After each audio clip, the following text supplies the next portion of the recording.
Hello guys, welcome back to another real-time bullet journal setup on my channel. In this video I'm going to explain all the pages that I'm doing, all the supplies that I used, and I'm going to answer some topics and questions that you mentioned for me to talk about. And if you'd like to see this video but really quick, in less than 15 minutes, I'm going to link my normal bullet journal setup in the description and here in the cards for you to watch. So if you already watched my normal bullet journal setup or you follow me on Instagram, you know that I lost a bunch of footage from this theme, which really annoys me and it really sucks, but I lost the footage from my cover page and a little bit of my calendar, so I don't have that part to show you how I did it. So this is my cover page and goals page. On the cover page I use these letters. I actually drew them in pieces of paper separately and then I glued them down on top of the black grid that I did with the Dumbledore brush pen, and because they have this white border around the letters, they pop a lot more, and that's how I wanted to create the title for these pages. And I really like this theme. I have been inspired by my style right now, which is kind of like grunge and goth and a lot of black and white, and also by my hair because my hair is dark and has white on the inside. So it has been a great experience to just take my style and put it in a theme in my bullet journal. I had a lot of fun with it. I decided to create a goals page on the right side so I can focus more on my goals this month. And yeah, I'm going to start answering questions and topics, and we're going to move on to my calendar.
So before I move on to my calendar, I'm going to answer some questions and some topics that you guys sent me. I'm not going to answer a lot because I want to keep this video as like calm as possible and with a lot of lo-fi music, so I'm just going to answer some of them and I'm going to answer them quickly. Actually, for October I didn't answer any questions or I didn't talk about anything. I just talked about the pages that I was doing and the supplies that I used, and you guys liked that video a lot, but some of you were saying that you wanted me to talk more and to answer questions and stuff because it feels like I was actually there with you in the room, and that was the point of these videos. So I'm going to start answering less questions but still talk a little bit, but I'm going to answer some questions and add some music, if that makes sense, not like do this video with all questions and topics and no music. You will see what I mean, but I'm going to just answer a couple of questions now. So the first question that I chose to answer was, how do you get new ideas for bullet journal every month? So basically how I come up with themes maybe, and how I came up with ideas for the pages and stuff. Basically I spend a lot of time on Pinterest. That's the reason why I came up with these ideas. And normally I have a video where I show you how I come up with my themes, and I did the example for August, how I came up with my theme for August, and I'm going to link the video down below. But basically when I think about a month, I think about a color, and I used to do the 2-color challenge. I think I did that for May, June, and July, if I'm not mistaken. And it's basically when I just picked up 2 random colors and I came up with a theme with those colors, and that is kind of like challenging because sometimes 2 colors that you will never think about doing something together come up and you have to do something with those colors, so that's fun.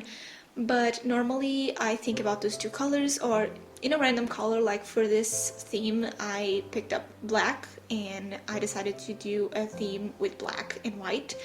And what I do is I go on Pinterest and I just write down like the colors, like black and white aesthetic, and whatever comes up gives me a lot of ideas of things to do. And also I have Pinterest boards with bullet journal pages, so I also go through them and I see the pages that I have saved and I try to come up with ideas that would go well in those pages or the themes that I have been saving. And it's just kind of like one thing leads to another. So for this theme I knew that I wanted to do something black and white.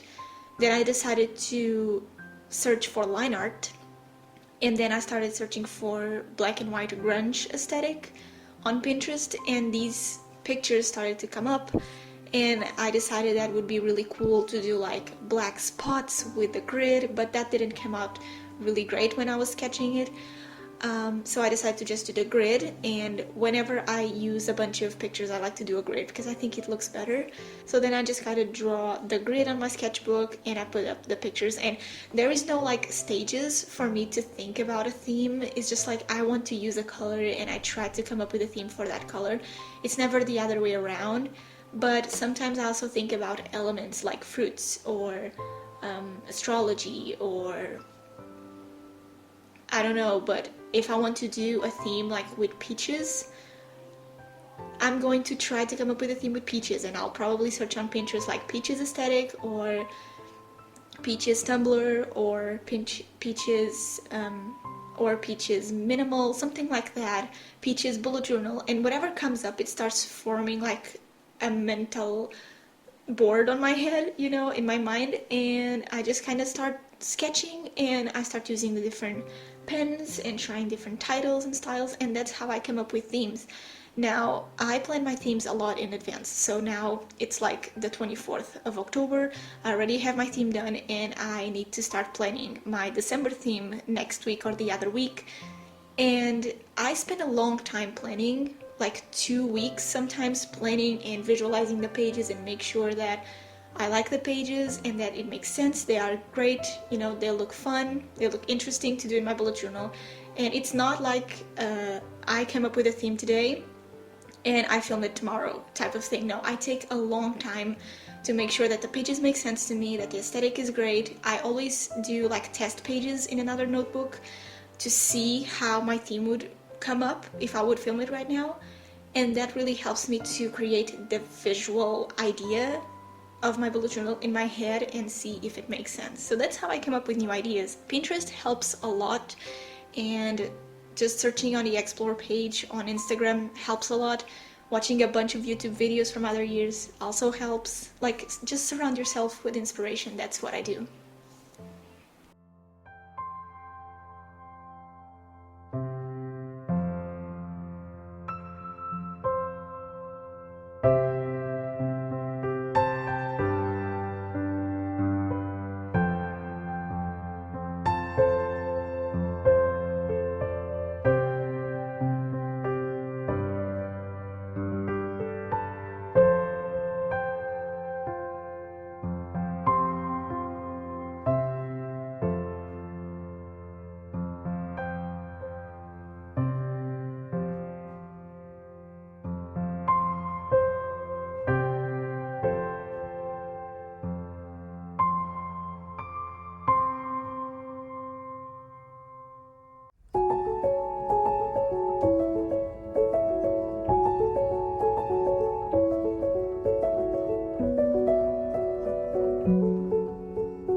my calendar. As you can see, I did this huge calendar for November. I never know what calendar layout to do for my monthly themes. I like smaller calendars, I also like big calendars, and so every now and then I just change the layouts, and I haven't found the perfect calendar, but I'm happy because I like to change my layouts every now and then. And I was inspired by Amanda Rach Lee's August theme, I think, where she did these types of calendars, but it was just like light blue for her theme. And I actually really like that idea, and I never did this in my bullet journal, so I decided to try it. And I used the Tombow Dual Brush Pen N75, which is a very light gray for the weekdays, and the N65, which is a very dark gray for the weekends. And I think that it adds the perfect like balance between, it's not the same thing, it's something different, but it's great at the same time. So I really enjoyed doing this for my calendar. I did the same thing for the letters, and then I added the pictures on the side. And the circle stickers are actually from AliExpress, but you can find them on Stationery Pal.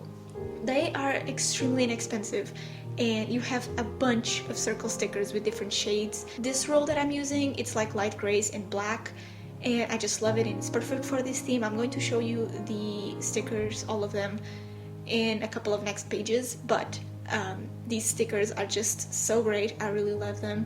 And then I used the clouds again for the pins on the grid, and the stickers that they have is kind of like a cloud, and then a cloud with storms, and a cloud with rain, and so it kind of varies a little bit on the page, and I think it looks pretty great. All of these pictures I found on Pinterest by searching for black grunge aesthetic or black and white aesthetic. Some of them have color, so they are not black and white, but because the printer is thermal and it just prints in black and white, it gets the job done. So that's what I did. They are not very like detailed, and you can see that on my normal bullet journal setup for November, but I think they are the perfect quality and the perfect aesthetic for this theme, so that's why I use them.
The other question that I got was, would you ever start a small business and what would you sell? Or if you ever thought about starting an Etsy shop. And this is kind of random, and I think I never mentioned this on my channel, but last year in 2019, in like June, July, I wanted to open an Etsy store, and I never opened an Etsy store because that idea kind of went down the drain. But I wanted to start an Etsy shop because I was starting to, grow on YouTube. I was starting to make themes that I was really proud of, and I wanted to start an Etsy store because I wanted to do my themes for my channel, in my bullet journal, and then sell either stickers or like bookmarks or art prints that would match my theme for that month. Kind of like how Planning with Kate does. She creates a bullet journal setup and then she sells the stickers that go with her bullet journal setup. But instead of stickers, I would sell like bookmarks and stuff.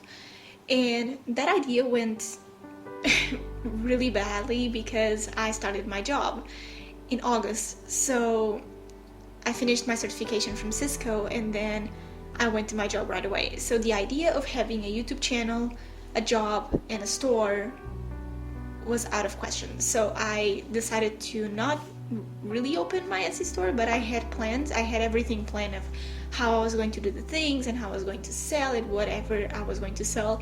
I even bought a digital tablet that I still use, but not for that purpose, to design the bookmarks and stuff. And I was not really into it, but it was something that I wanted to try. And I'm glad that I didn't, because now I wouldn't be able to keep up with it. But yeah, so I don't plan to open a store or to sell anything for now. I'm more inclined to try the memberships on YouTube, where you can pay a monthly fee and get rewards from my channel. A lot of creators have that. I'm not subscribed to any of them, but a lot of creators have that, so you can have access to the videos earlier, or extra entries on giveaways and inside things, and see the behind the scenes, all of that stuff. And I'm more inclined to that or Patreon, but I want to let my channel grow a little bit more to actually do that, because I feel like if I open the memberships just for you to have the videos earlier, no one would sign up. So it's better to just wait and think this through and then open the memberships. But I wanted to start my small business, but it didn't go well, and now I don't plan to sell anything. Of course, in the future we don't know. There's a lot of people who never thought about selling anything and now they sell and they really like it. I don't plan to sell anything because I also have my Penpals and I have the YouTube channel and I have my job. I don't really have the time to do that, but it's an option on the table, but I just don't know what I would sell.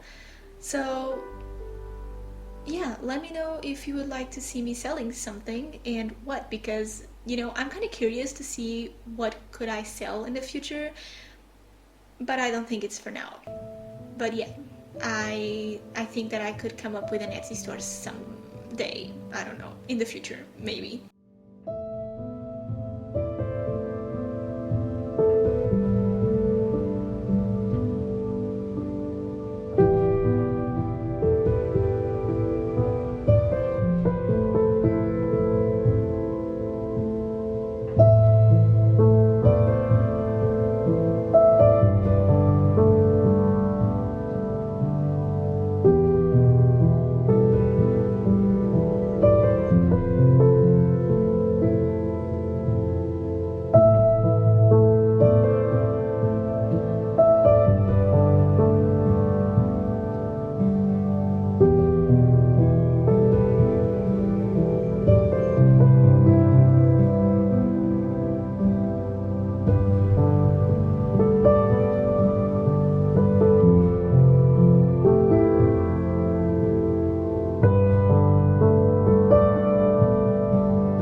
So next I'm doing my habit tracker, and for November I decided to stop doing the huge table that I was doing for my habit tracker.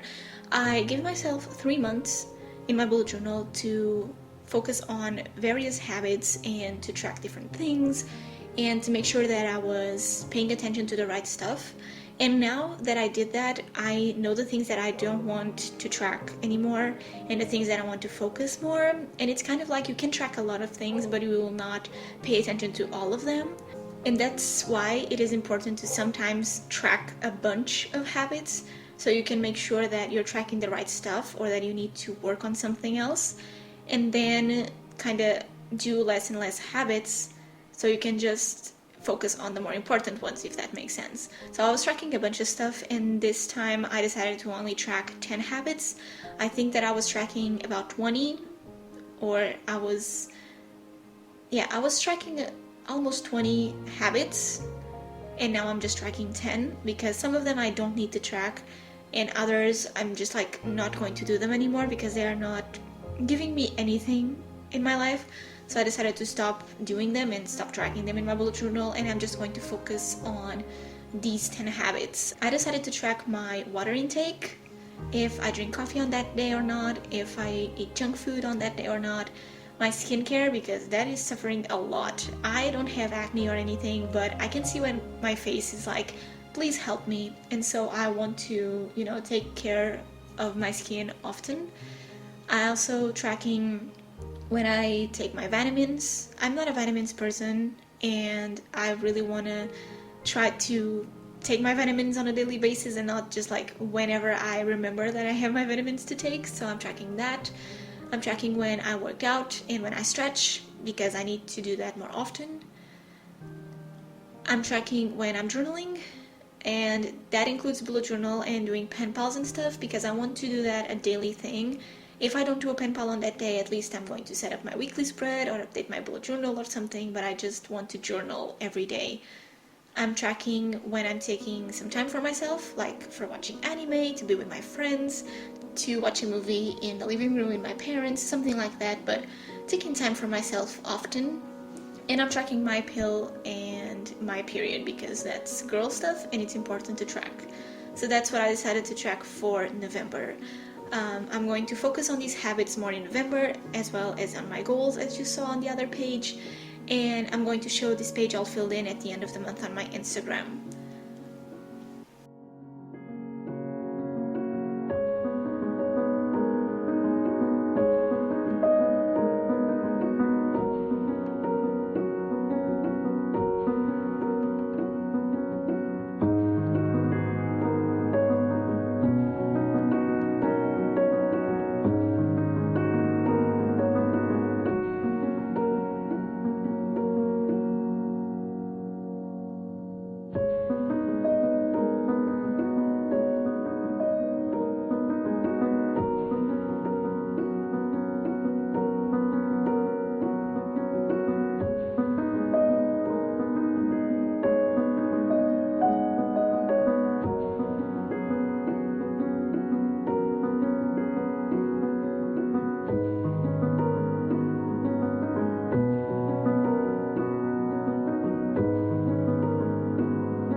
One of the questions that I got this time was a very interesting one, which was, have your BuJo style and needs changed during the pandemic? And I never mentioned this, but they changed a little bit, but not too much, because I'm a person that likes to be at home, so my needs in my bullet journal didn't change a lot. I just noticed that I have been using my bullet journal less, so I don't fill in my habit tracker every day. I forget to write down my tasks because I have my Google Calendar on my computer. I just feel like I'm still using the bullet journal, but not as religiously as I was using before the pandemic. And this is because I don't need to keep track of things because I'm at home all the time. So I just don't need to write the things down and know what I'm going to do because it's on my calendar, if that makes sense. But I still do the same pages because I like to do them, but they changed a little bit, but not that much. I saw a couple of creators stop posting their bullet journal setups, and that really hurt me because you can see that the pandemic is affecting them. But other creators like Plant-Based Bride, she didn't stop uploading, and I think she comes up with the same pages every month. I don't think her pages changed a lot. It's kind of like mine. I change my layouts every now and then, but my pages are the same. So yeah, it changed a little bit, like the way I do my bullet journal, but my needs in order to have it, not so much. The only thing that kind of changed, it was like my habits, because I decided to focus more on my health in quarantine and that type of stuff, because I stopped going to the gym. I spent like 2 months without working out, and I wasn't taking care of my health as I should. And before the pandemic, I was actually taking care of my health better than I am now, if that makes sense. So that triggered me to do my bullet journal pages differently a little bit, but it wasn't like a huge deal. So I wouldn't say that they changed a lot, but it's great to do kind of a review and to make sure that you're bullet journaling the right way, because it's so easy to just being like in automatic and autopilot and just do the bullet journal the same way. So yeah, I have videos for this year and next year more focused on like mental health and bullet journal and how you can bullet journal the right way and stuff. So I hope you're excited for that, because I am, and I think it's important to talk about that.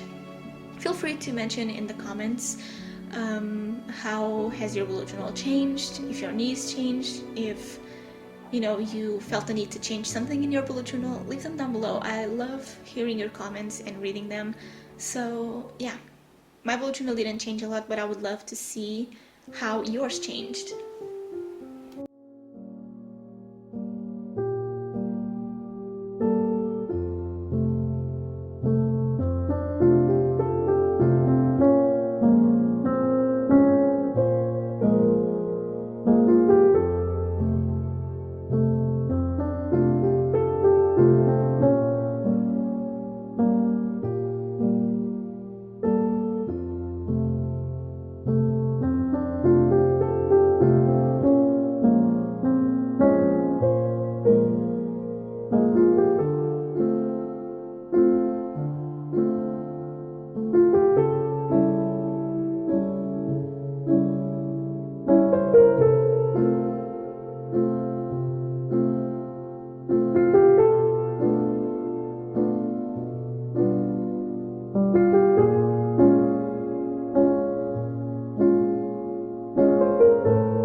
As you know, my expense tracker is the easiest spread to do in my setups. I always keep my expense tracker pretty much the same every month because the layout that I use is really simple to set up and it's really easy to use as well. So I just have a huge rectangle this time with a column for the description of the purchase or why I earned money and how much money it was, like the amount. And I don't need a space for the date, so I didn't add one, but you can totally do. I just like to have the description and the amount because I pay with my card, so I have the date on like the website and on the app, so I don't need to have the date in my bullet journal, so I just don't add it. And I used the same technique with the title that I've been using for all the spreads, but this time I added a title on the side because I wanted a space to add the pictures at the top. So that was basically how I did.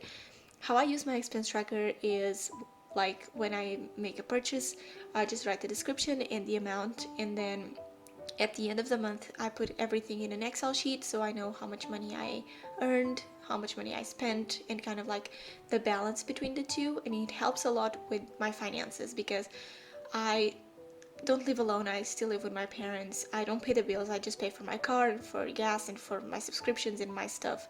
But it's really important to just have management over your expenses and to know how much money is going in and out. So that's why I do my expense tracker every month in my bullet journal, and I just don't keep it digitally because I think it's very important to just track your things and to write the things down and visualize your month in a page, if that makes sense. So my expense tracker is really simple to use. It's really simple to also explain how I use it, but if you have any questions, just leave them in the comments down below and I will answer.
Another question that I wanted to answer a lot for this theme was, how do you handle loss of motivation? I think that we can be a lot motivated by the things around us, but when it comes to the pandemic, a lot of people lost their motivation to journal and to do pen pal letters and to just do things that are creative. And I think that the problem with that is that we can't cope with those things. We don't know how those things work in our minds, and that's why we are unmotivated. One of the biggest motivations that I have is YouTube, because I know that if I don't post my bullet journal setups, you guys are going to see that I didn't post it, and the paycheck at the end of the month is going to be different. And if I don't share my bullet journal, I think it's weird for me at this point, because I'm so like used to share my pages and to come up with themes and think about you guys that watch my videos and see the pages in my bullet journal on my Instagram, that if I just do a simple theme because I'm not motivated to journal, it would be weird for me. And one of my biggest inspirations is, not inspirations, but like motivation to do bullet journal and to film, is having a platform where I post them. So if you feel like unmotivated, you can try to have a social media where you can post your pages. Of course, that's not ideal if you don't want to do that, but motivation comes in waves, and I think that if now you're not motivated to do bullet journal, maybe just don't do it for a week or two and then come back, or try to watch other people on YouTube, because sometimes you get so inspired by other creators that you think, wow, how didn't came up with that, like how did they do that? And I never think about those things, and I don't journal the way they journal, and you can feel like unmotivated to journal because their pages are so great and you can do things like that. I felt that a long time ago, and that's why I don't watch every single bullet journal setup that the creators that I'm subscribed to post. I watch a couple of them. I have those creators that I know that I can watch, and I will not feel like they are better than me, if that makes sense.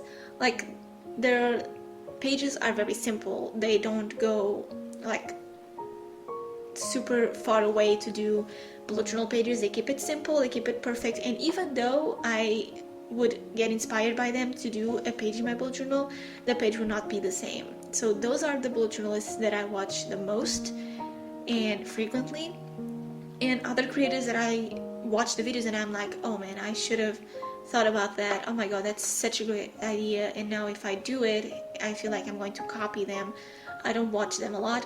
So your loss of motivation may be caused by other people, because you should follow people that really inspire you, not because they are popular or because their pages are great. You should follow people because they inspire you, to be honest. I have a couple of creators that I follow because they really inspire me, and you know, their style is totally different than mine. So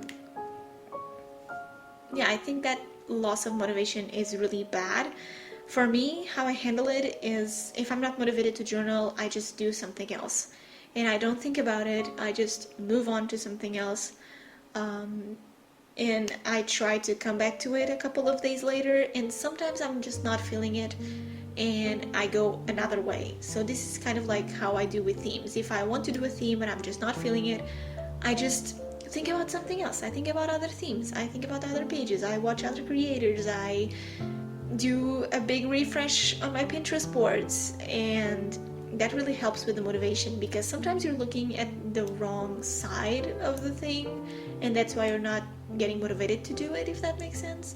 I can't really explain what I do, but if in one way is not working, you will try the other way, right? So that's what you should do when you're not motivated to journal or anything. Sometimes I'm not motivated to do pen pal letters, and that really sucks because I like to do pen pal letters, but I'm just like, I'm not inspired to do a pen pal letter, so I just do half of it, and then on the next day I just keep going. And sometimes I put different music in the background, sometimes I watch a movie, sometimes I just drink some tea while I'm doing the pen pal, and kind of doing like that change of ambience. It's really nice for your motivation to kind of come up and to give you motivation enough to keep going. I don't know if it makes sense, but that's basically what I do.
Next is my mood tracker, and I actually didn't have any ideas for my mood tracker. I have been very not inspired to do mood trackers and not have an idea of what to do.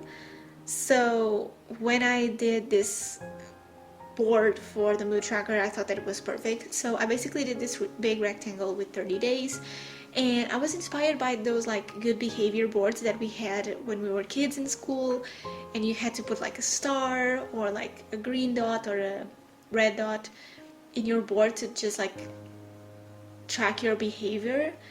And that's what I did for my mood tracker. So I have the stickers from Stationery Pearl that I mentioned before on the side, and that is going to represent my mood. Normally I have happy, productive, sad, tired, and nervous. Those are the moods that I like to track.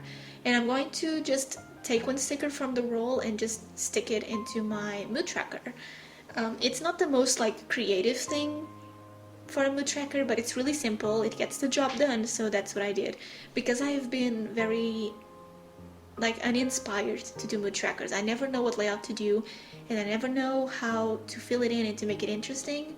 So it was hard. It was hard for me to come up with a mood tracker this time. I hope that for my December theme I can come up with something more artistic or just not do a mood tracker. But yeah, that's what I did for my mood tracker.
The next question is about pen pals, and I know that not everyone that watches my channel does pen pals, but I post pen pal videos once a week, and so I really wanted to answer this question. And this person asked how to write your first pen pal letter. So I'm going to have a 101 writing a pen pal letter for next year. I'm planning a video about that, but I'm also going to post this year a video about how to do a minimal pen pal, because my pen pals are not that minimal.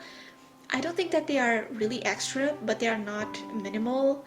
And you guys really liked the pen pal that I did for my friend, which is also black and white. The theme was monochrome, and the pen pal was extremely minimal, and you guys loved it a lot and asked for more, so I'm going to post a video about that soon.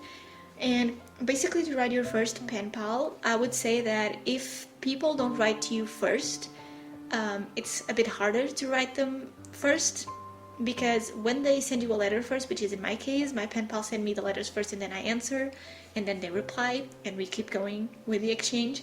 But they send me the letters first. I'm not the one sending the letters first. And when they send me the letter, I can see what they included, what they did on the envelope, how they wrote the letter, and everything. And if you've never received a pen pal and you're going to be the first to write, it can be really overwhelmed. But if you watch my pen pal videos, I think they help a lot. For me, I would include in my first pen pal, if I would send to someone, a letter like introducing myself and saying like what I like to do and my hobbies and maybe what I did before I wrote the pen pal, how is the weather here, like what I'm grateful for. Journal a little bit about your life. People like to read about that. And then on the letter you can add some stickers, you can do some calligraphy, just make it cute. That's not like an obligation, but it makes the letter cute if you want to do it. And then you can ask the other person questions like how's the weather where they live, if they are studying, what they like to eat, what they do to relax, how was their weekend, something like that, like kind of random, because you don't know the person, so you need to kind of get to know them. And you can send them like a playlist with your favorite songs or the ones that you just found out now and you want to share with them. You can also send them a paper of things to check out, like movies, books, TV shows, food, music also, like all of those things. And then you can send them some stickers or paper or washi tape samples or watercolor samples. I got a pen pal this week that she sent me like a piece of sketchbook with watercolor samples there, and it was just for me to like take my paintbrush and use that colors to paint something, and it was just like so unique to have watercolor samples like that. I've never received anything like that. And I think that your first pen pal should be really simple because you don't know who is on the other side, and you can send them a bunch of stuff and they will not send you that much stuff back. So just include the letter, some questions, playlists, a couple of stickers, a couple of washi tape samples, and just send them. I think writing your first pen pal should be very simple and straightforward and not with a bunch of extras and stuff because you don't know the other person. And as you start exchanging pen pals, you will see how the person is and you can change more stuff. I will make a video about how to do a minimal pen pal in the future this year, in November I believe. So yeah, stay tuned for that. But writing your first pen pal is not that hard. Just keep it simple. I think that was the advice that I would give.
So last but not least, I'm doing my weekly spread, and while I was doing my weekly spread, my laptop died, and it was when I was exporting the footage from the calendar and the cover page. So I actually forgot to do the grids before I stuck the days of the week on the page, and then I had to do the grid with the days of the week there, and it was really annoying. But you can't really see it, but it's there, that it's just like not perfect, but whatever. And I decided to do this layout that I do a lot. I did it for September. I'm going to link my setup down below. But I did this page where I divided them like in half vertically, and then in 3 parts horizontally.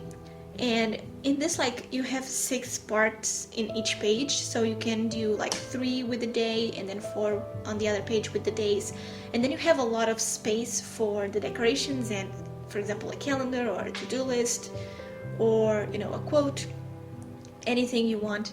And this layout, in my opinion, it's really versatile, and you can do a bunch of things with this layout. So I have 7 spaces with the days of the week, and then I have 5 for the decorations. And because these decorations, like the pictures, were really big, I decided to keep the spaces like this. So I have 2 on the left and 3 on the right, and I just added the decorations there, and it's so easy. On my September setup, I did with like a calendar and a to-do list, and I did a quote, and it turned out really cute. So I highly recommend trying this layout. I just divided them, like I mentioned, in 6 parts, and then I did the elements on the page. It's kind of weird to explain, but that's what I did.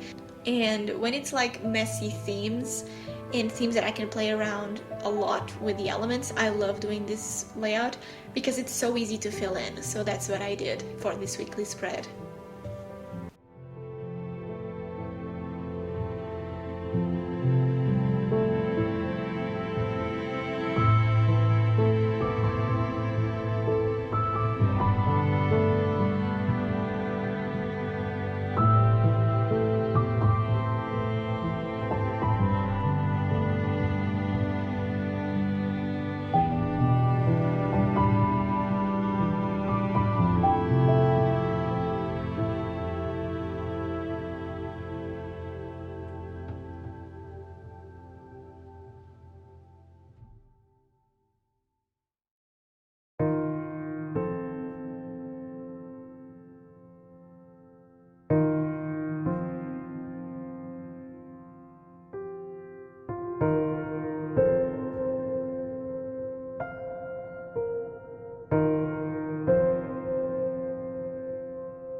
So that was my theme for November. I had a lot of fun doing this type of themes.